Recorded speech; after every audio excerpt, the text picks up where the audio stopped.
Hello everyone, welcome to true IAS. Continue करते हैं अपने रामसर साइट्स की डिस्कशन को। केरला की हमने सारी साइट्स देख ली हैं, 3 साइट्स हमें मिली केरला के अंदर। ठीक है, अब हम बात करते हैं पंजाब रीजन की।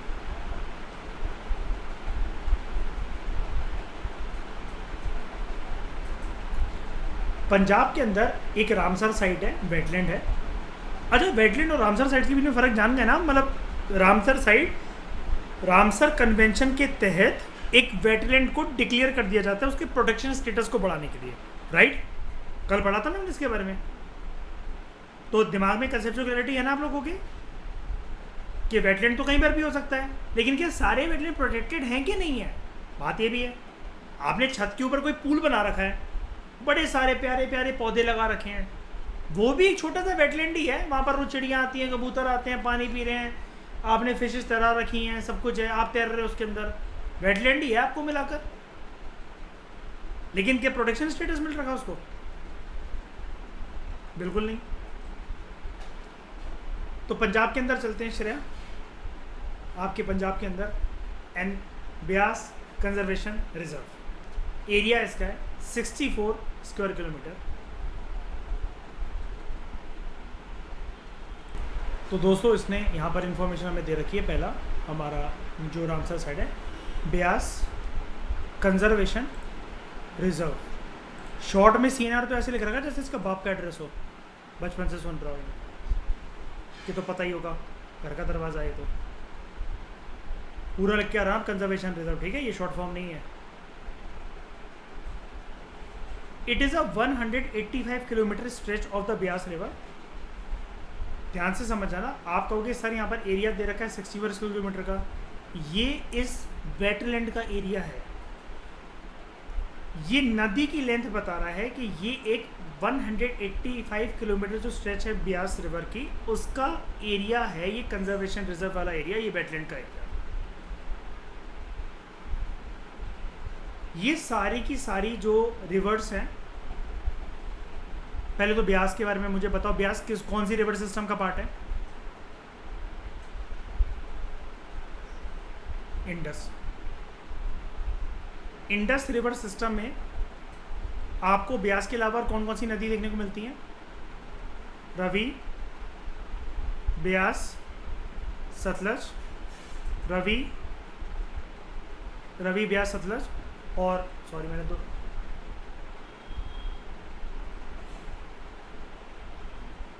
हाँ लिख रहा हूँ मेरी माँ। झेलम और चनाब, सॉरी गलती हो गई, लेट हो गया। ठीक है, रवि, ब्यास, सतलज, झेलम और चनाब। तुम तो डांट रही हो मुझे यार। तो meandering down from the Himalayan foothills. Meandering का मतलब क्या होता है? ना ना,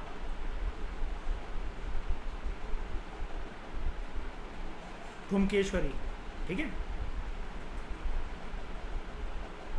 ठुमके लगाते हुए आती है जो।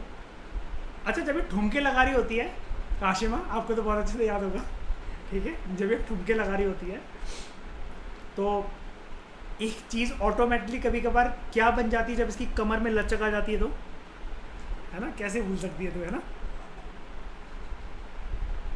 अभी अभी आता तेरे इंट्रोडक्शन में 2 मिनट में। ऑक्सबो लेक, हिमालयन फुटहिल्स क्यों लिखा हुआ है यहाँ पर? इंडस रिवर सिस्टम जो है वो कहाँ का पार्ट है, कहाँ से आता है?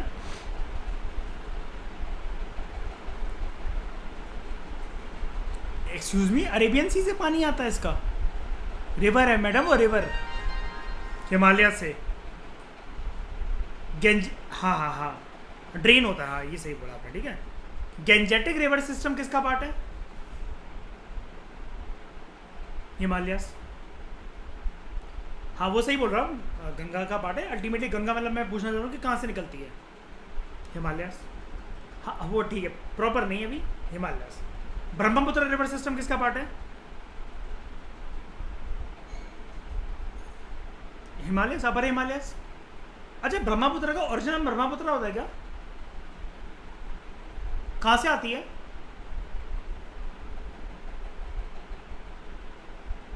तिब्बत होते होते, चाइना होते होते नॉर्थ ईस्ट इंडिया एंटर करती है, पहले उसका नाम क्या होता है, क्या फिर दूसरा नाम सैंगपो, ठीक है। फिर वो इंडिया के अंदर आती है, इंडिया के अंदर उसका नाम क्या हो जाता है, ब्रह्मपुत्र। ड्रेन कहाँ करती है, बांग्लादेश। बांग्लादेश में इसका, हाँ मतलब अल्टीमेटली नहीं गिरेगी, पहले कहाँ जाती है, बांग्लादेश। बांग्लादेश में इसका नाम क्या होता है, नाम सुना कभी आपने, जमुना रिवर। यमुना की बात नहीं कर रहा, जमुना, JAMUNA, ठीक है। सैंगपो, ब्रह्मपुत्र एंड जमुना, ठीक है, भूलना मत। चाइना, इंडिया, बांग्लादेश, अल्टीमेटली कहाँ गिर जाती है, बंगाल की खाड़ी में, बे ऑफ बंगाल। कोई बात नहीं, धीरे धीरे करते सीख जाओगे, अभी हम आए नहीं है, 9th क्लास की ज्योग्राफी की इंफॉर्मेशन है। द स्ट्रेच, ये जो है 185 किलोमीटर का जो स्ट्रेच है, it is dotted with islands, छोटे छोटे आइलैंड्स हैं, टापू हैं यहाँ पर। ये वो वाले आइलैंड्स नहीं है, अब आप सोच जाओ कि चेन ऑफ आइलैंड्स और आर्किपेलागोस हैं, छोटे छोटे हैं। There are sand bars and braided channels.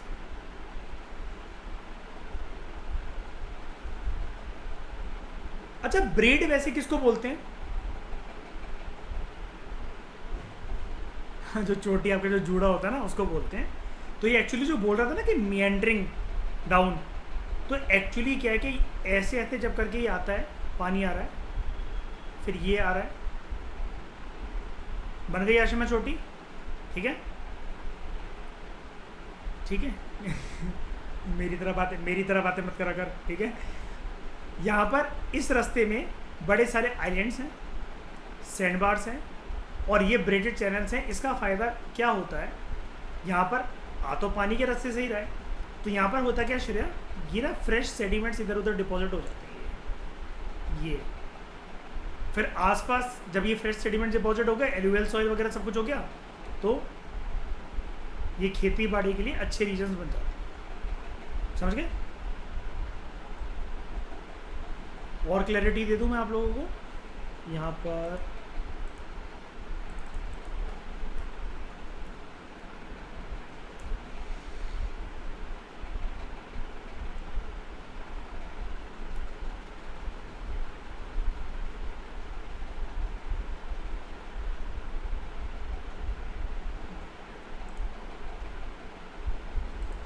इसको देखिए,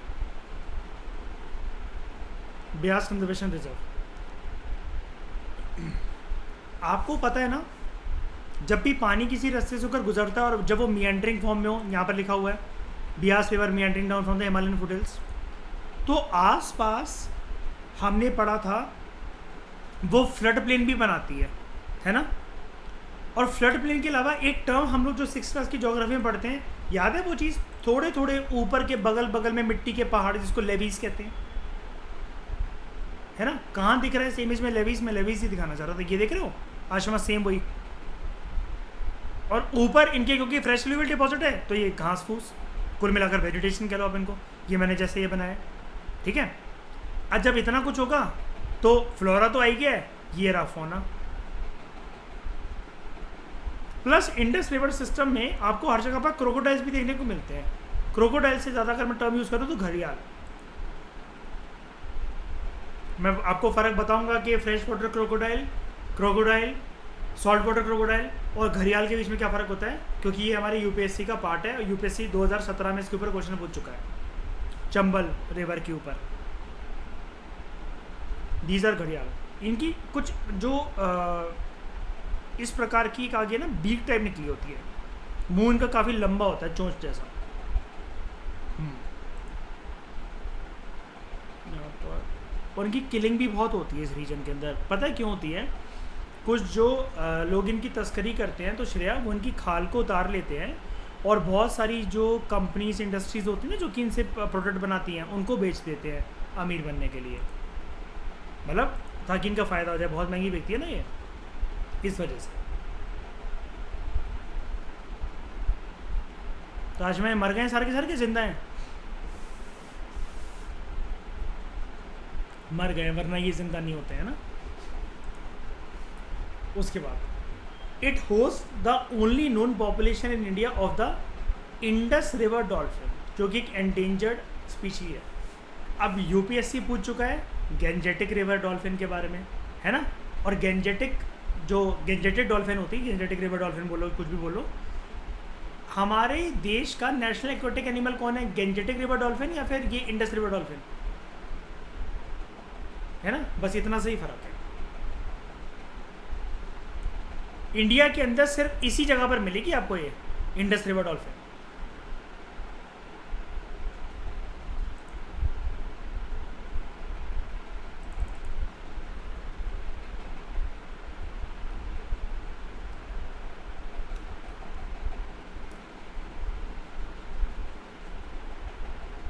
बिल्कुल आशमा, बिल्कुल सेम गेंजेटिक रिवर डॉल्फिन की तरह लग रही है ना, सेम बिल्कुल।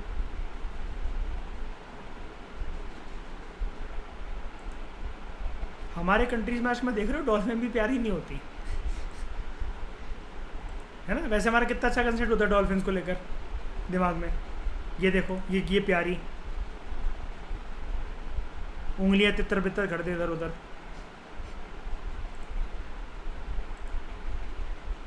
ठीक है। यानी कि इतनी क्यूट नज़रों से आशमा आपको देख रही है, आपने मुंह पे इसके हाथ रखा, उंगलियां गायब, ठीक है। जो और इसका IUCN रेड लिस्ट में इसका स्टेटस क्या है, एंडेंजर्ड, EN वाला एंडेंजर्ड, ठीक है। उसके बाद a program was initiated to reintroduce the घड़ियाल in this region।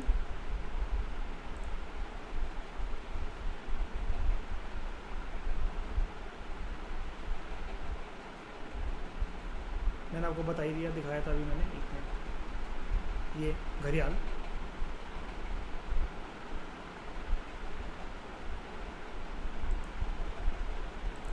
घड़ियाल जो है उसका स्टेटस IUCN की रेड लिस्ट में क्या है, क्रिटिकली एंडेंजर्ड। डोंट वरी, आपके दिमाग में आया होगा सर हम पिछले जब से चैप्टर कर रहे हैं 3-4 क्लासेस से, ये जितने भी स्पीशीज़ के नाम आते जा रहे हैं तो कोई एंडेंजर्ड है, कोई क्रिटिकली एंडेंजर्ड है, तो ये सब क्या हौच पौच करके इधर उधर दे रखा होगा क्या, हम इनके नोट्स बनाए क्या, नहीं जी। अभी आगे चल के चैप्टर्स हैं जिसमें सिर्फ आपको पशु पक्षियों की बातें जानने को मिलेगी। पूरे ऑर्डर एक लिस्ट में इतने सारे जानवर, इतने सारे जीव जंतु आएंगे जिनका स्टेटस आपको ऑर्डर में दे रखा होगा, क्रिटिकली एंडेंजर्ड वाले ये, एंडेंजर्ड वाले ये, वल्नरेबल वाले ये, एक्सटेंट वाले ये, ठीक है। और आज तक UPSC उसी से क्वेश्चन पूछता है, क्यों, इनको वो याद ही नहीं करता, सीरियसली लेता ही नहीं है। एंडेंजर्ड स्पीशीज कौन कौन सी यहाँ पर देखने को मिलती हैं आपको, एक तो इंडस रिवर डॉल्फिन खुद, उसके अलावा महाशीर, या जिसको हिमालयन महाशीर भी बोला जाता है या गोल्डन महाशीर भी बोला जाता है।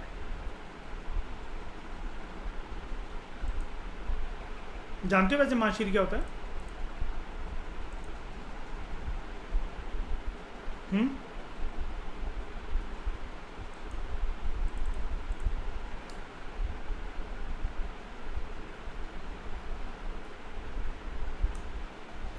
मछली होती है, और मछली ऐसी होती है कि ये ना, इसका माउथ दिखाना है आपको एक बारी, हाँ,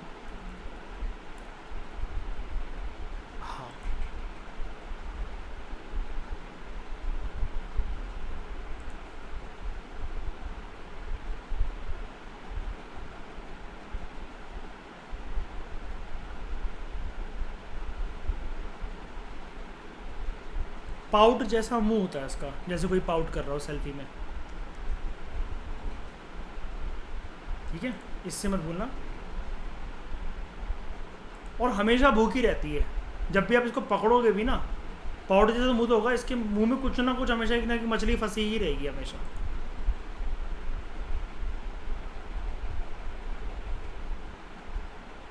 बहुत खाती है मछली, बहुत, और ऑब्वियस ही बात है दूसरे फिशेस को मार मार के।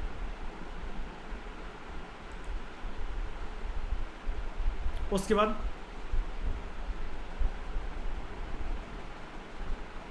एंडेंजर्ड कैटेगरी में आते हैं हॉक डियर, माशीर मैंने आपको दिखा दी। हॉक डियर की बात करता हूँ पहले आपसे।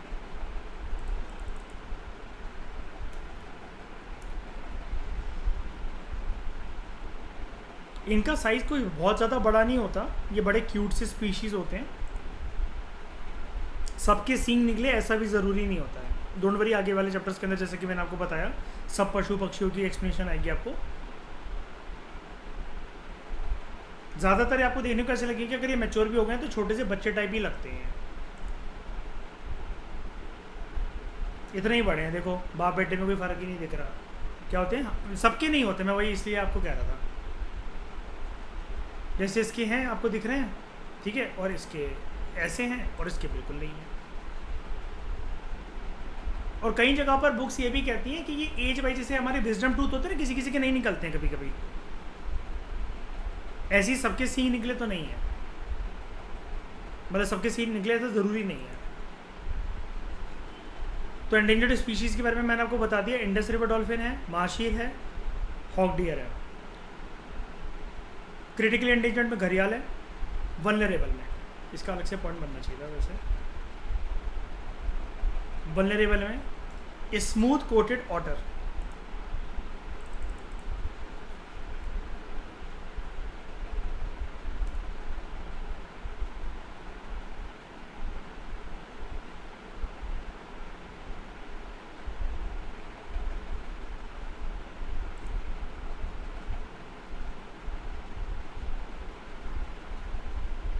This is otter. हाथ से पकड़कर जैसे गिलहरी की तरह सब कुछ खाता है, पूरा प्रॉपर हाथ में फंसा कर। ये देखो, ये भी क्यूट स्पीशी होता है।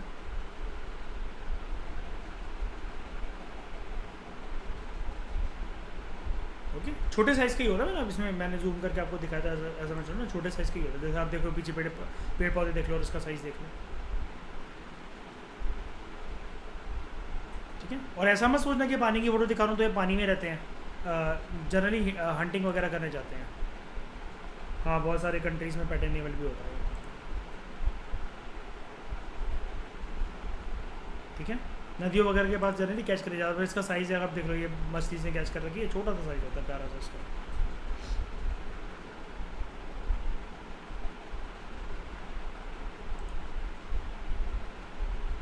समझ गए?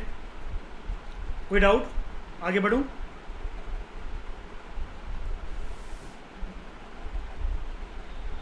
हरीके वेटलैंड, ये एक शैलो वाटर रिजर्वायर है, जिस जगह पर ब्यास नदी और सतलज नदी मिलती है वहाँ पर ये बनता है। कोई ज़्यादा इन्फॉर्मेशन नहीं इसके बारे में। ब्यास और सतलज के संगम से बनता है।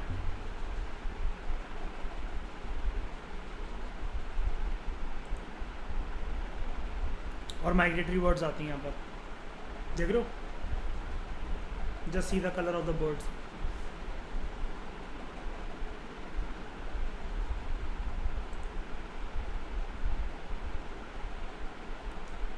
ब्यास नदी का पानी, ये भी ब्यास नदी का पानी आ रहा है, ये डार्क ब्लू वाला सतलज का पानी आ रहा है।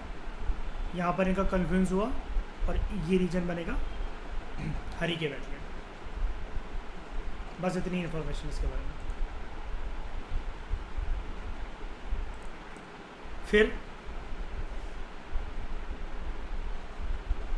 कंजली वेटलैंड, ये एसोसिएटेड है with the first Guru of the Sikhs, Guru Nanak ji. Culture के साथ लिंक कर आर्ट एंड कल्चर के साथ लिंक करके भी आ सकता है।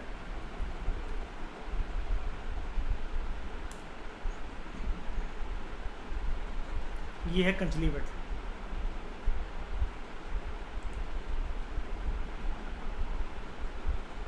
देखो नीचे क्या लिखा हुआ है, from a picnic spot to heaven for drug addicts. यहाँ पर आकर बीड़ के रोल बनाते हैं।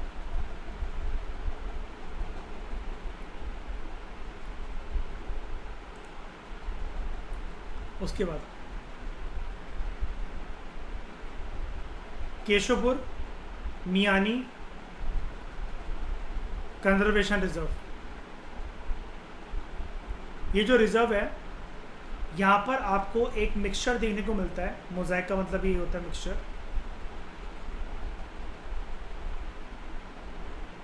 नेचुरल मार्शेस का, एक्वाकल्चर पॉन्ड्स का और एग्रीकल्चरल वेटलैंड्स का। आर्टिफिशियल तरीके से भी सब कुछ होता है, नेचुरल तरीके से भी होता है, और नेचुरल तरीके से आपको दलदली ज़मीन वगैरह यहाँ पर आपको देखने को मिलेगी। पहले मैं आपको दिखा दूँ।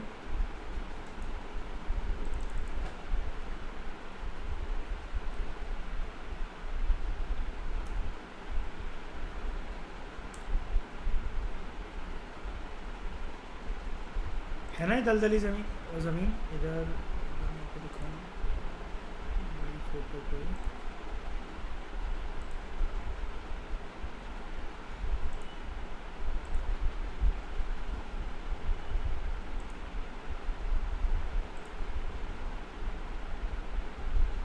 बड़ी फोटो दिखाना चाह रहा हूँ मैं आपको। दलदली ज़मीन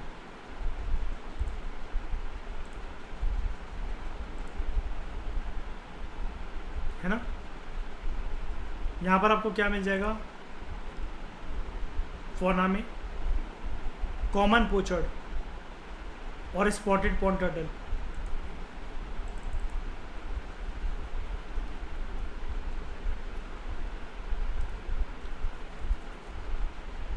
एक डक जिसके बॉडी पे 3 कलर होते हैं लगभग।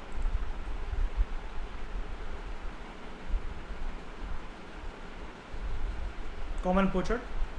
स्टेटस इसका क्या IUCN की रेड लिस्ट में? वल्नरेबल। और स्पॉटेड पॉन्ड टर्टल जो कि एंडेंजर्ड कैटेगरी में आता है।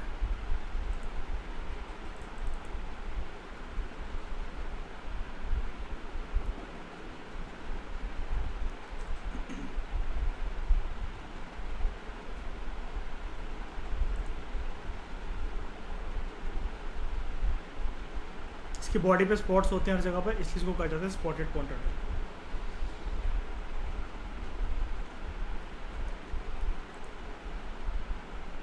क्या स्टेटस है इसका? एंडेंजर्ड। उसके बाद नांगल वाइल्ड लाइफ सेंचुरी, इसके बारे में आप ये जान सकते हो, ये एक वाइल्ड लाइफ सेंचुरी भी है।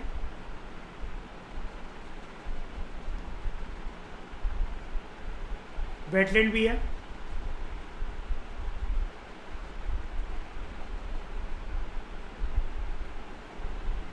रामसर साइट भी है।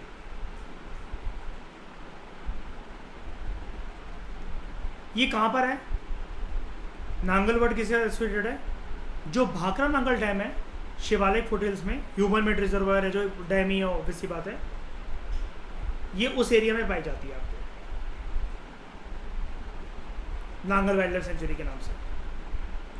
ये हिस्टोरिक इंपॉर्टेंस की साइट है। यहाँ पर इंडियन और चाइनीज़ प्राइम मिनिस्टर्स ने 5 प्रिंसिपल्स ऑफ पीसफुल कोएग्जिस्टेंस जो है वो साइन करे थे 1954 में।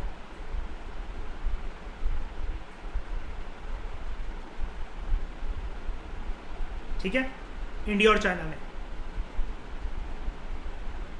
और कौन सा एग्रीमेंट था ये?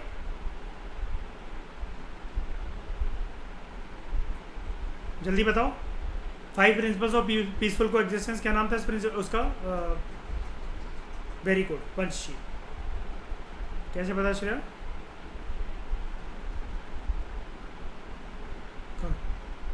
कहाँ चल रही है यूपीएससी क्लासेस? अच्छा बताओ। अच्छी बात है यार, गुड मेमोरी की बेटा। 1954 में, ठीक है। और आपको पता ना आशिमा, चाइना इसी का एक आरोप लगाता है, एक पॉइंट लिखा होता है इसके अंदर, उसी पॉइंट के वॉल्यूशन के ऊपर के, मतलब चाइना कहता है कि इंडिया ने इस पॉइंट को वायलेट कर दिया। तीसरा पॉइंट था वो इस एग्रीमेंट का, जिसके लिए 1962 का वॉर हो जाता है। बताओ कौन सा पॉइंट था वो?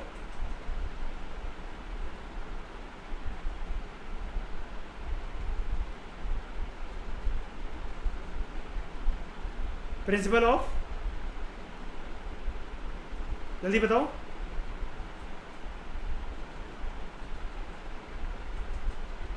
नॉन इंटरफेरेंस इन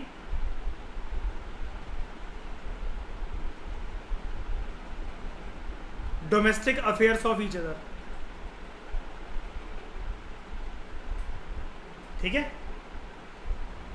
और जब ये तिब्बत के ऊपर कब्जा करता है और दलाई लामा को वहां से खदेड़ के फेंकता है चाइना, तो इंडिया ने चाइना को समझाया, दलाई लामा को शरण दी, असाइलम दिया। कहाँ पर? हिमाचल प्रदेश, धर्मशाला में। तब जाकर चाइना पे आरोप लगाता है कि इंडिया ने इस प्रिंसिपल को वायलेट करा और 1962 का वॉर होता है, जिसमें हमारा जो एरिया है ना चाइना के पास जो जा चुका है, वो पता है कितना बड़ा एरिया श्रेया? प्रधानमंत्री एपिसोड में आप सुनोगे उसके बारे में। उस पर 28 दिल्ली बन सकते थे, इतना बड़ा एरिया चाइना के पास है। 28 दिल्ली। यहां पर कौन कौन सी एंडेंजर्ड स्पीशीज आपको देखने को मिलेंगी? Indian pangolin. पेंगोलिन की स्केल्स याद है? मैंने आपको बताया था चाइना से सेक्स पावर की दवाइयां बनाता है।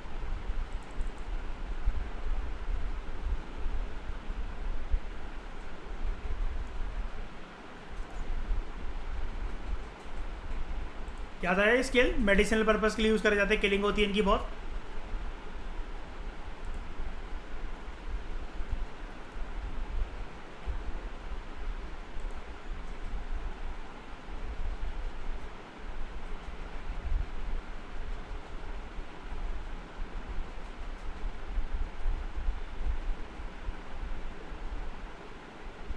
ठीक है। अलग अलग पेंगोलिन के अलग अलग स्केल्स हो सकते हैं। इंडियन पेंगोलिन का इसलिए नहीं आ रहा क्योंकि यहाँ पर सरकार नहीं अलाउ करेगी, ऑब्वियसली बात है ऐसा, एंड क्रिमिनल ऑफेंस है ये, और वो इसलिए क्योंकि एंडेंजर्ड कैटेगरी के अंदर है ये। उसके बाद लेपर्ड। लेपर्ड का स्टेटस वल्नरेबल है, ना ही एंडेंजर्ड ना ही क्रिटिकली एंडेंजर्ड। कैसा दिखता है लेपर्ड?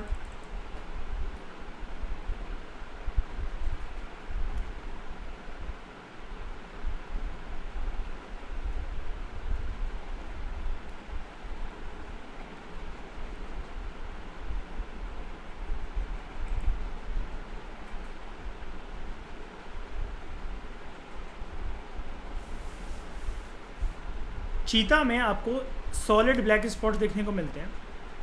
लेपर्ड में स्मॉल डेंसली पैट रोजेट्स देखने को मिलते हैं, ऐसे मतलब ये निशान ऐसे करके, स्पॉट नहीं है, थोड़े से फैले हुए हैं। And large rosettes with central spots Jaguar के अंदर आपको देखने को मिलते हैं।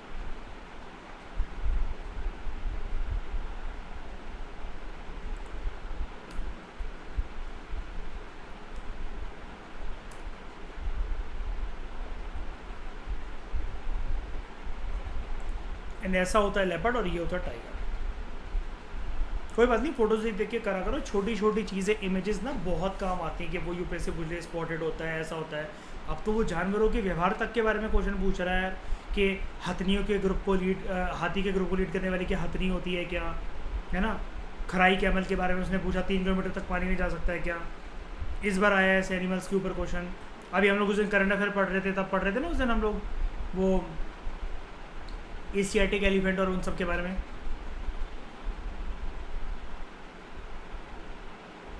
उनके एक व्यवहार के बारे में पढ़ रहे थे हम लोग,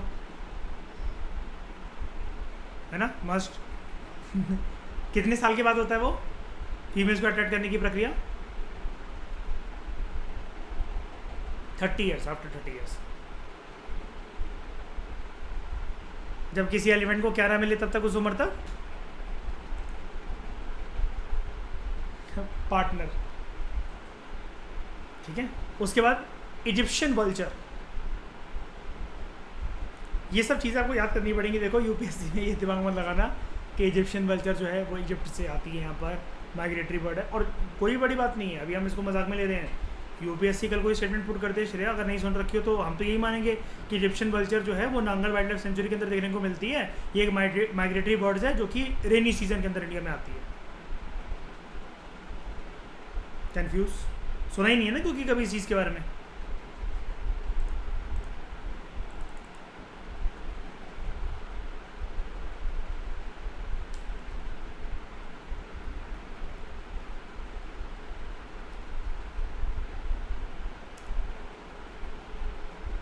इजिप्शियन कल्चर,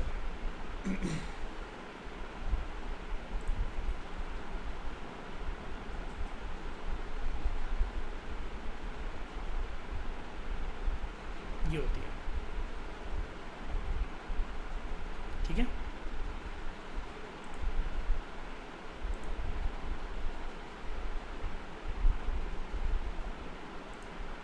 एंडेंजर्ड स्टेटस है इसका IUCN की रेड लिस्ट में। फिर है रोपार वेटलैंड। रोपार क्या है? हाँ रोपड़, ठीक है। क्या है ये? अच्छा इसको प्रोनाउंसिएशन रोपड़ रोपड़ होता है क्या श्रेया? अच्छा रोपड़ रोपड़ क्या है? कहाँ सुनते हो आप इसके बारे में? हड़प्पन, इंडस वैली सिविलाइजेशन की साइट है, ठीक है।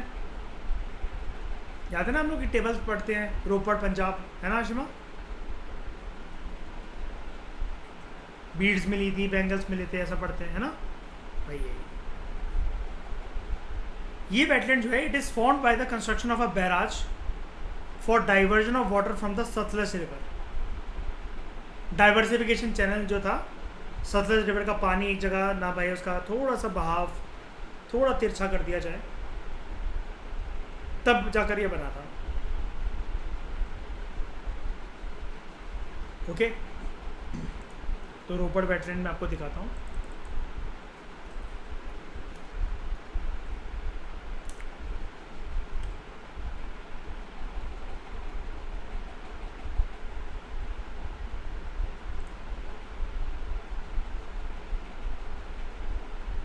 और चलो मैं आपको कंस्ट्रक्शन वाली चीज़ दिखाता हूँ पहले। यहाँ पर तो मिल नहीं रही वो, चलो बैक के ऊपर चलते हैं। वहीं पर ये दिख रहा है आपको, ये बैराज डैम लाइक स्ट्रक्चर,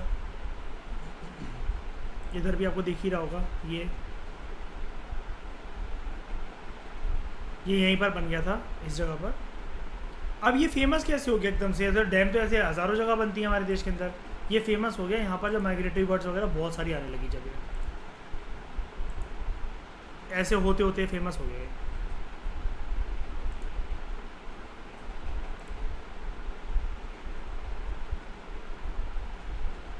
और फॉनल स्पीशीज़ भी यहाँ पर बहुत सारी देखने को मिली हमें। तो मेजर फॉना कौन कौन से यहाँ पर? अगेन स्मूथ इंडियन वाटर आपको देखने को मिलेगा,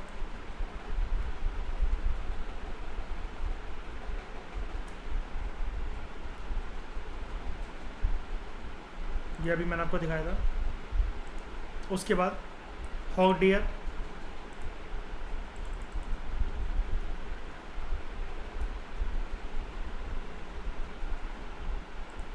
सेम जैसे मैंने अभी आपको बताया था, किसी किसी के सिंग होते हैं, किसी के नहीं होते। सांबर, सांबर क्या होता है आशमा? इडली सांबर वाला सांबर, डियर होता है। ये देखो सांबर एनिमल, अब आएगा डियर।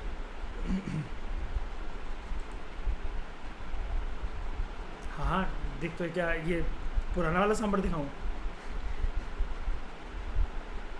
ये रहा, ठीक है। इसके बाद है इंडियन पेंगोलिन।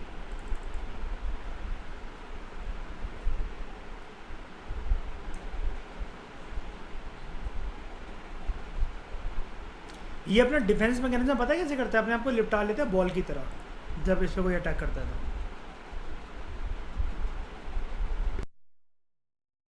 हर एक एनिमल के डिफेंस मैकेनिज्म को भी देखेंगे हम लोग आगे चलकर।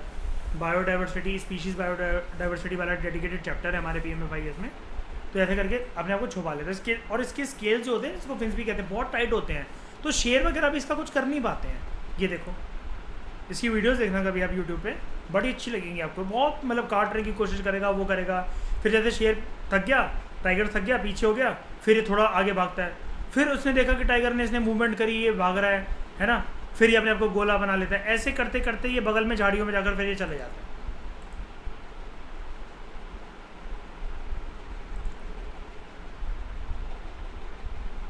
ये कुछ नहीं कर पाते इसका।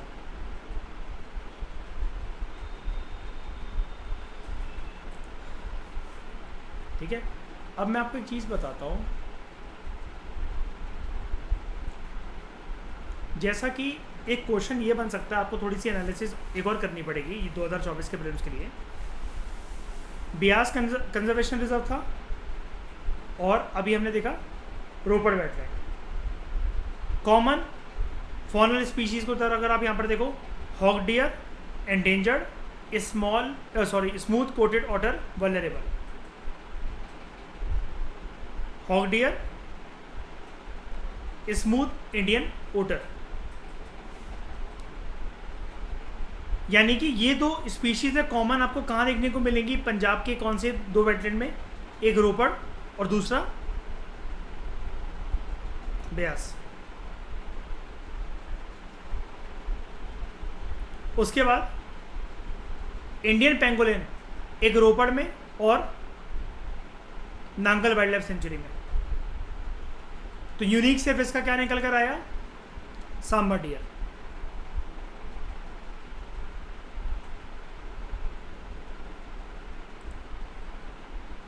तो पंजाब के अंदर जो ब्यास कंजर्वेशन रिजर्व है उसका एरिया कितना? 64 स्क्वायर किलोमीटर।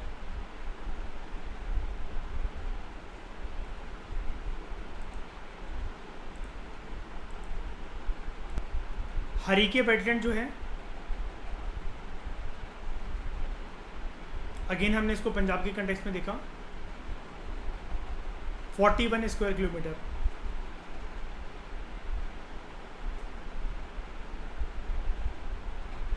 फिर कंजली वेटलैंड, अगेन पंजाब,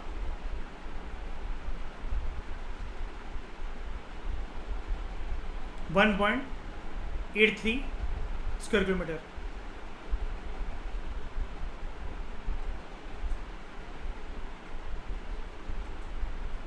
और यहाँ पर एक चीज़ दे रखी है, ये वही जो हमने पढ़ा, this stream is considered to be the most significant in the state from the religious point of view. तो क्वेश्चन ये भी आ सकता है कि रिलीजियस पॉइंट ऑफ व्यू से कौन सा वेटलैंड है कंजली, किसके साथ है, कौन से रिलीजन के साथ एसोसिएटेड है? सिखिज्म के साथ। सिख के कौन से गुरु के साथ? श्री गुरु नानक जी।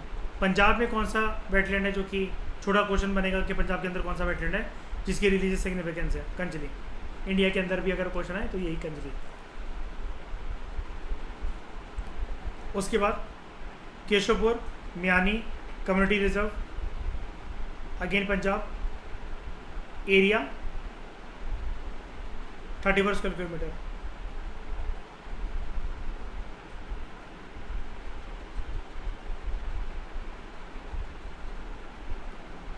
ठीक है। Nangal wildlife sanctuary Punjab, area इतना कम क्यों इसका? 1 स्क्वायर किलोमीटर। इतना है क्यों?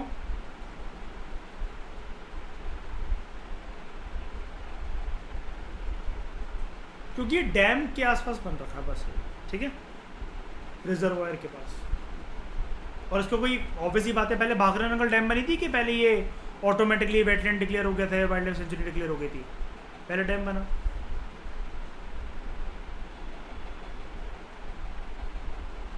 ये सारी चीज़ें हमने पढ़ी थी, ठीक है, इसके बारे में। It is located in the Shivalik foothills of Punjab. ये चीज़ याद रखना बस इसके बारे में, इम्पॉर्टेंट है। फुटहिल्स वगैरह वाली बात, मतलब जितनी इन्फॉर्मेशन दे रखी है आपको सारी याद करनी ही पड़ेगी।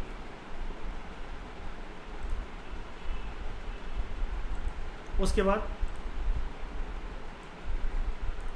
रोपड़ वेटलैंड 13.65 स्क्वायर किलोमीटर।